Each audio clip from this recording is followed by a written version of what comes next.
Supreme court দিয়েছে, অন্যান্য হাইকোর্টে যা আছে সব যেমন চলছিল তেমন চলবে। কিন্তু টেন্টেডের কথা আরো একবার শুনলাম আমরা, বলছেন যে এইটা তখন ভেবেছে ওরা, যখন ওরা ডিসিশন নিয়েছিল তখন ওরা টেন্টেড আনটেন্টেড ভাবছিল। তো যাই হোক, ওদের যে ডিসিশন সেটাও কলকাতা হাইকোর্টে রিট পিটিশন পেন্ডিং আছে, তাতে বিচার হবে, কিন্তু সিবিআই ইনভেস্টিগেশনটা হবে না। তারা এটাও বলছেন দাদা কি ক্যাবিনেটে যখন নোট তৈরি হয়েছিল তখন এটাও বলা হয়েছিল কি subject to the final judgment of the Calcutta high court. সেই জন্য যে ওই ডিসিশনটাও ফাইনাল নয়, যেহেতু হাইকোর্টে পেন্ডিং আছে, সেখানে বিচার হবে।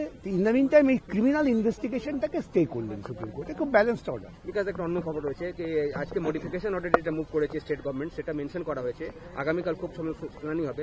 তারা বলছেন অ্যাডমিনিস্ট্রেটিভ কিছু ডিফিকাল্টিস আছে জাজমেন্টটাকে ইমপ্লিমেন্ট করতে গেলে। ওটা একদম বাজে কথা, কোনো অ্যাডমিনিস্ট্রেটিভ ডিফিকাল্টি নেই।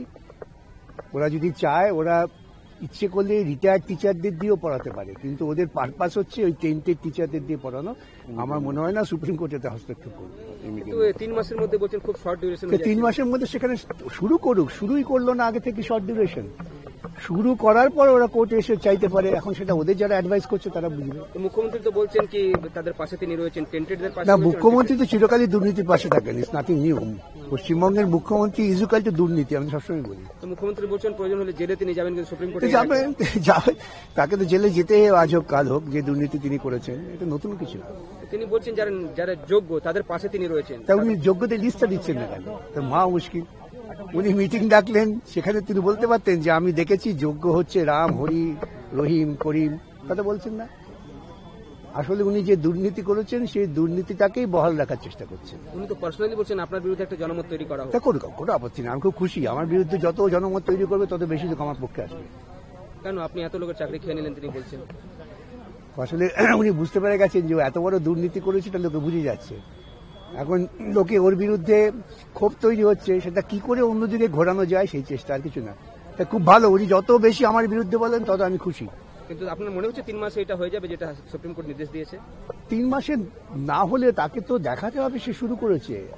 এটা তো প্রত্যেকটা অর্গানাইজেশনে একটা সিনসিয়ারিটি, অনেস্টি থাকে তো, যে আমরা কাজ শুরু করেছি তা 3 মাসে সম্পন্ন করা যাচ্ছে না। কাজই শুরু করলাম না, আগে থেকে হবে না। তারা একটা চিঠি লাগিয়েছেন কি স্টেট গভর্নমেন্ট এসএসসি কে বলেছে কি প্রসেসটা স্টার্ট করো। তাহলে স্টার্ট করতে বলেছে, এখন এসএসসি বলছে কি করে স্টার্ট করবো? একবারে সব দুর্নীতিবাজেরা বসে আছে আশেপাশে। মুখ্যমন্ত্রী তো এটাও বলছেন কেউ তো টার্মিনেশন লেটার পায়নি, তো আপনারা কাজে যাচ্ছেন না কেন? এটা মুখ্যমন্ত্রী বলেছেন, আমরা সব জোগাড় করছি, উনি জবাবটা বুঝতে পারবেন।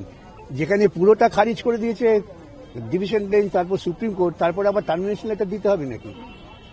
এবার উনি বলে ওকে যদি অনাস্থা প্রস্তাবে সরে যান, তখন বলে আমাকে তো অনাস্থা হয়েছে, কেউ চিঠি লিখে দেয়নি। সব পাগলের কথা। The Supreme Court today said that the direction of the Honorable High Court for CBI investigation against the cabinet, that was uncalled for. Therefore, Supreme Court has quashed that part of the order. Therefore, the CBI now may not carry on any investigation against the cabinet members for the cabinet decision, not for other things. And the court has clarified that all other directions of the court that will continue to be operative except the portion of CBI investigation. So far the cabinet decision is concerned, nothing else, nothing more. एक बार हिंदी में बता दीजिए, ममता government के लिए कितनी बड़ी राहत की बात है? ये राहत की बात है ही नहीं।